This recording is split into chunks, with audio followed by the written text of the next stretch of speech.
¿Qué tal, Nancy? ¿Cómo andas? ¿Bien? Y bien, ahora que la Libertad Avanza tiene un diputado menos, Pero la verdad es que nunca estuvo en discusión, en mi opinión, por la diferencia que había, cuántos votos hacían falta, qué es lo que tenía que cambiar del escrutinio provisorio al definitivo para que se revirtiera el resultado. Me parece que, nada, ellos fue empezaron. terror en las redes de la Libertad Avanza, decís vos. Por ahí ellos se creen a veces sus propias operaciones, pero por eso yo no salí a contestar en su momento, porque como el escrutinio definitivo se hace enseguida, ya iba a estar, ya íbamos a tener la realidad, vamos a tener la verdad en lugar de andar discutiendo sobre especulaciones, y ya está. Bueno, lo que no entiendo es por qué, no entiendo por qué la desesperación o el enojo o la campaña. Bueno, está acá, como dije antes, mi abuela me decía, doble trabajo, enojarse y enojarse. Obviamente. Martín, más allá de esto, digamos, sí quiero preguntarte cuál es tu reflexión respecto a la elección en general, ¿no? No la tuya en particular. Mira, bueno, primero, obviamente que el gobierno es una muy buena elección. La pregunta que me haces supongo que se refiere a por qué el gobierno hizo esa elección en el contexto que vivimos.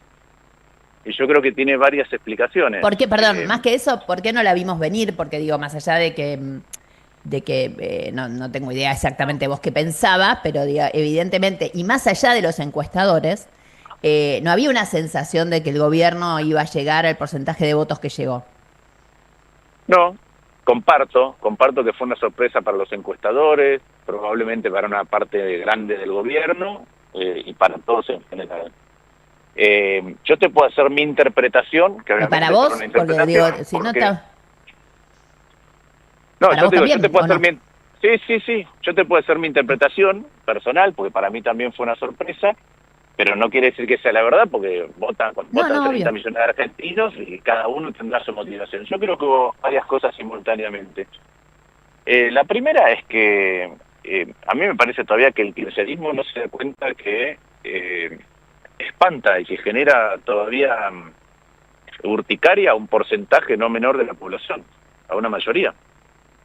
¿Por qué? Bueno, porque no quiere volver para atrás, no quiere volver a la inflación. Y la verdad que las promesas de modernización, del kirchnerismo, de moderación, para mí cayeron en un saco roto con el gobierno de Alberto Fernández. Porque la promesa de moderación, de pensar una Argentina distinta, al final fue corroída desde un mal gobierno y desde internas de ese gobierno. Entonces, la gente no cree que va a haber un cambio. Cree que en todo caso a veces hay una mutación de piel, pero no un cambio más profundo y no quiere volver para atrás. Que Ujú. eso espanta se ve en la reacción de los mercados. Se vio con Macri cuando perdió con Alberto Fernández y se vio ahora porque lo que tenés es una caída muy importante del riesgo país. En segundo lugar, creo que como esta no es una elección de presidencial, ¿sí? Lo que ocurre es que la gente también estaba viendo que frente a ese nerviosismo, los mercados reaccionan, el dólar sube, te rescata el Tesoro americano, y che, ¿cómo siguen los próximos 2 años? Independientemente de si el gobierno, ¿cómo sigue mi dinámica económica día a día? Con incertidumbre, con saltos, con problemas, o en una letanía, porque lo que estamos viendo es una letanía desde el punto de vista de la actividad económica, pero Pero sin previsible, digamos. pero previsible. Y creo que mucha gente votó por eso. Entonces, y creo que el kirchnerismo, después de ganar en la provincia de Buenos Aires, la verdad que apeló no a un discurso nuevo, sino a volver del pasado. Entonces también apelaron a somos nosotros o la nada, y eso Sí, lo que fomentó una pasa que polarización. digamos, yo te digo algo, yo en todo caso invertiría el orden, digamos. A mí me parece que en principio lo que sí pasó fue que la gente, ante el resultado de la elección en la provincia de Buenos Aires, claramente se juntaron los gorilas que están, digamos, que son siempre un porcentaje del 40% de la población, esto es así.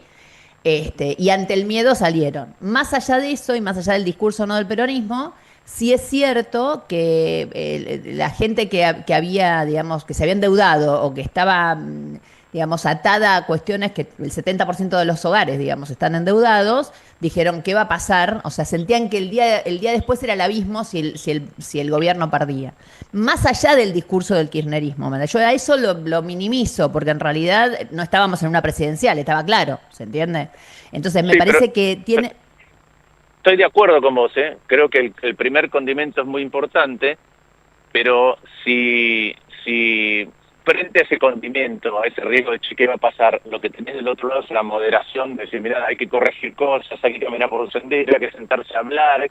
No tenés eso, es como que de un lado Lo decís que este pasa, gobierno se tiene que sí, terminar, y del otro lado tenés el kirchnerismo se tiene que terminar. Y bueno, eso es lo que obvio. pasó, una suerte de aquellos Y que los que vieron no la Guerra de las decían ni una Galaxias, cosa, que pero tienen los que no decían ni una cosa ni la otra quedaron casi, vos de casualidad llegaste a ser diputado, digamos, entre comillas, ¿entendés? O exactamente, sea, es eso. el discurso no, era una cosa o la otra, porque realmente el gobierno es también muy cruel y muy, digamos, muy extremo en lo discursivo. Ahora, no sé, parece que el presidente está intentando cambiar un ratito, pero te hago una última pregunta más como economista, que siempre apelo a tus conocimientos económicos cuando salís al aire, y es la siguiente. Yo la sensación que tenía antes de la elección era que muchas de las cosas que estaban pasando financieramente no estaban tan relacionadas con la elección en sí misma, sino con un quilombo que tenían previo, digamos, el propio gobierno en, no sé, desde cuando deshicieron las LEFIs, de cuando, bueno, un montón de cosas.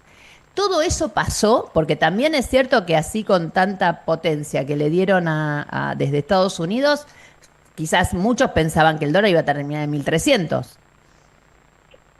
A ver, déjame retomar la pregunta anterior y hacer una reflexión sobre la economía. Primero, yo creo que frente a esas dos visiones del otro es el mal todo el tiempo, se polarizó mucho todo, ¿sí? Ujú. Y en esa mega polarización es como estar, yo que tengo más edad que vos, lo voy a decir, es como estar en No la tanto. guerra de la guerra de las galaxias 1, la compactadora de basura. Te quedás encerrado en Total, un lugar total.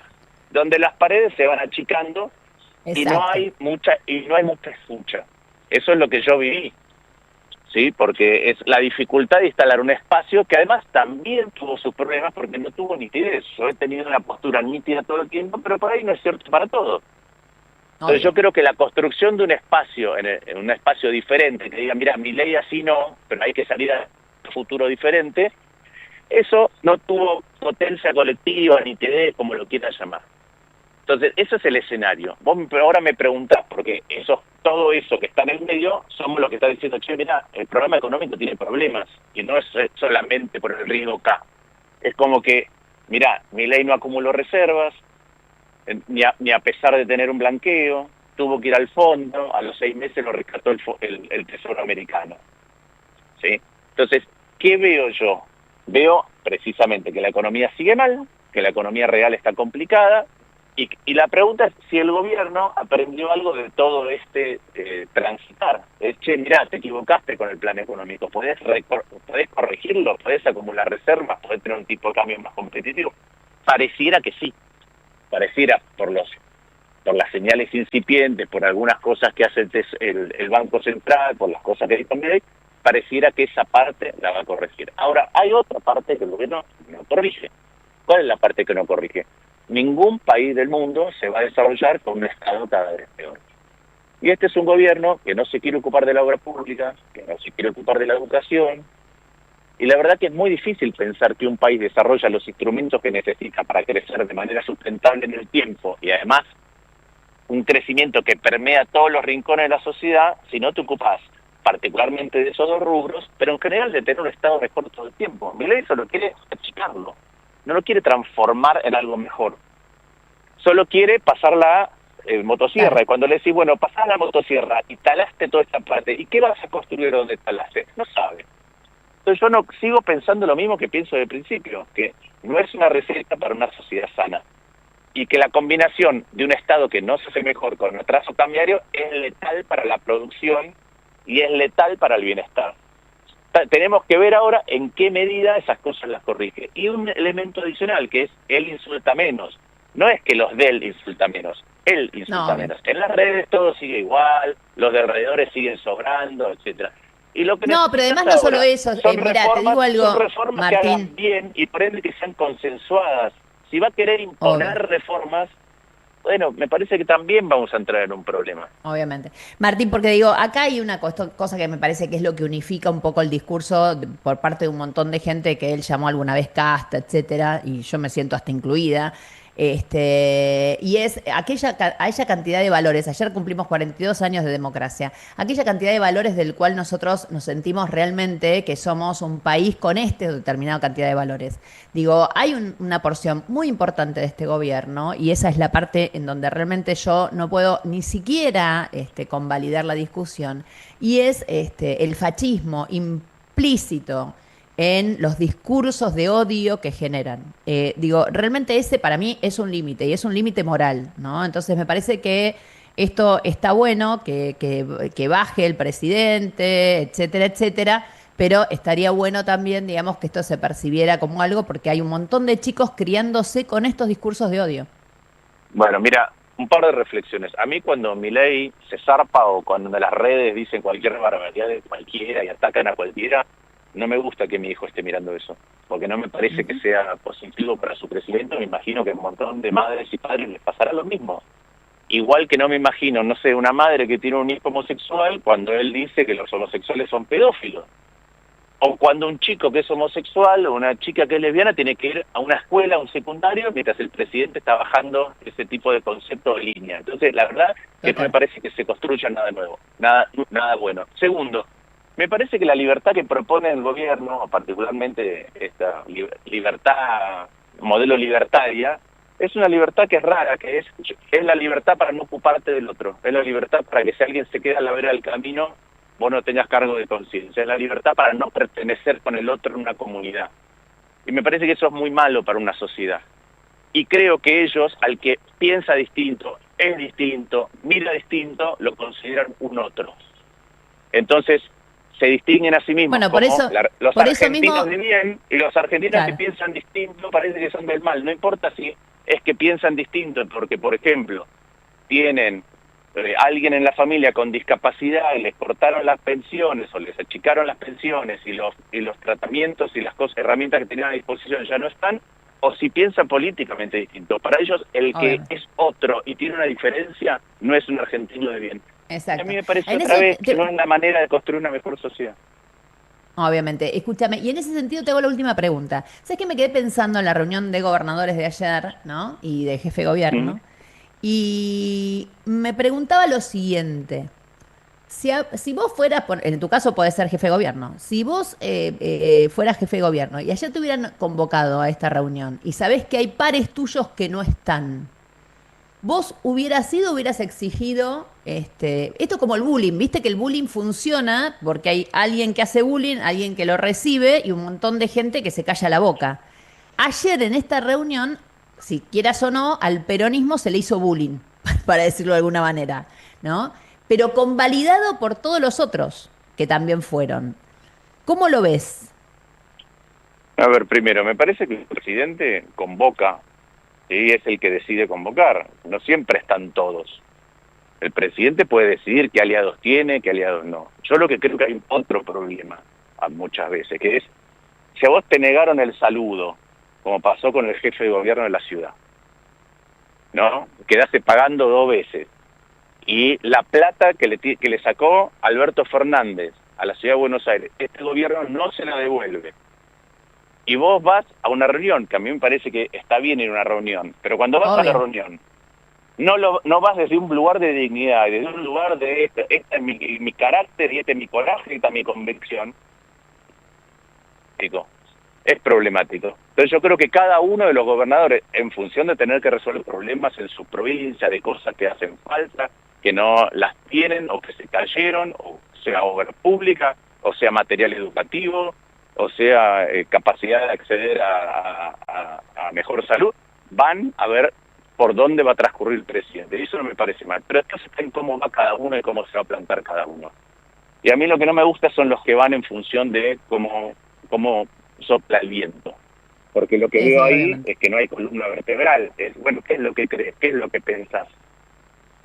Vos sos un jefe de gobierno, que sos un jefe de gobierno que, no sé, el PRO pasó de que cuando la sociedad estaba un poco más hacia el centro, entonces creía que había que tener política social y tratar de invertir más en los barrios que están con mayor vulnerabilidades, a mostrar por redes que vos sacás gente en situación de calle a las patadas.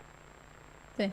O de una ciudad que se enorgullece en tener convivencia de todas las elecciones de vida posible a volver para atrás y empezar a celebrar, no sé, la vicejefa del gobierno, que no haya ESI, nada. Hay un momento que dice, che, ¿qué pensás de verdad de las cosas?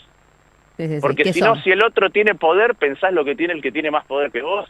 Bueno, no, pero también el PRO siempre se dejó guiar por las encuestas. Viste que no tomaban decisiones hasta que las encuestas no le decían. Eso no es de líderes políticos, pero bueno, llegaron a donde llegaron, que no es poca cosa. Igual, veremos. Martín, muchísimas gracias. Te mando un beso grande. Martín Lustó, actual senador y futuro diputado nacional a partir del 10 de diciembre. Hasta las 15. Nancy Pasos en Radio 10. ¿Te cuento algo? Full sacó la nueva